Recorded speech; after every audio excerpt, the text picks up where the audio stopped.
This video is going to be explaining subcoolers. So a subcooler is a very important component, and this being the subcooler right here. All the subcooler is a heat exchanger, okay?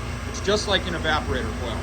And the purpose of a subcooler is a lot of these rack systems are designed to have a subcooler in place to send pre-chilled or cooled liquid to the expansion valves, which in turn is going to make an expansion valve act bigger than it would with 90-degree liquid going into the valve. This works is you have your main liquid, which is going to go from the condenser through your receiver, which then through your filter dryer shell up into the subcooler on this line. This is your main liquid, okay? And then what it's going to do is it's going to get cooled, and then it's going to go out on your main liquid header here with your sight glass, okay? You always want that sight glass to be cleared.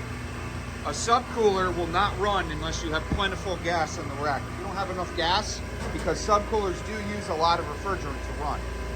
Now, this specific subcooler has an electronic expansion valve, which is cooling off this subcooler, okay?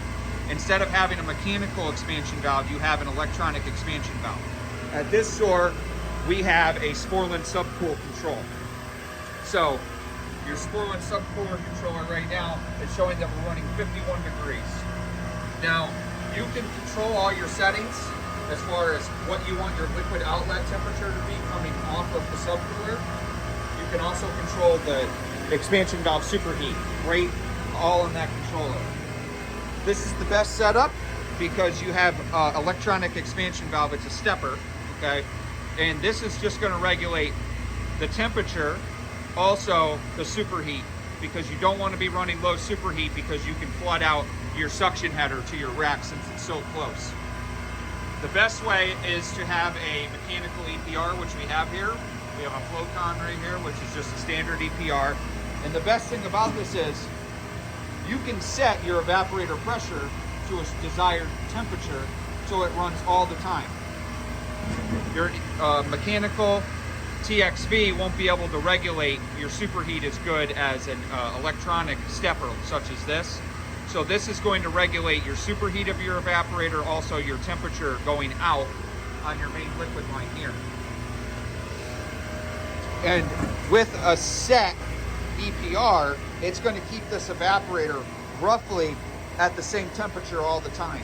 Because if you had a stepper on your liquid line and a stepper on your suction, they tend to fight each other because when one opens, the other closes and vice versa. So this is the best form of control on a subcooler, and it's going to give you the most desired temperature going out all the time.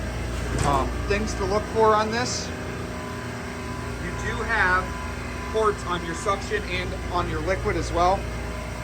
These Sporlan subcool controllers, they have a suction transducer on your suction line going out to your rack.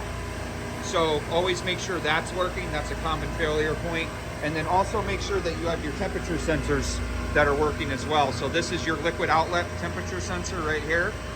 And then also you're going to have a suction temp sensor right there, which is going to give you your superheat. Just make sure all these components work, and don't set your subcooler too low because it could flood your rack out.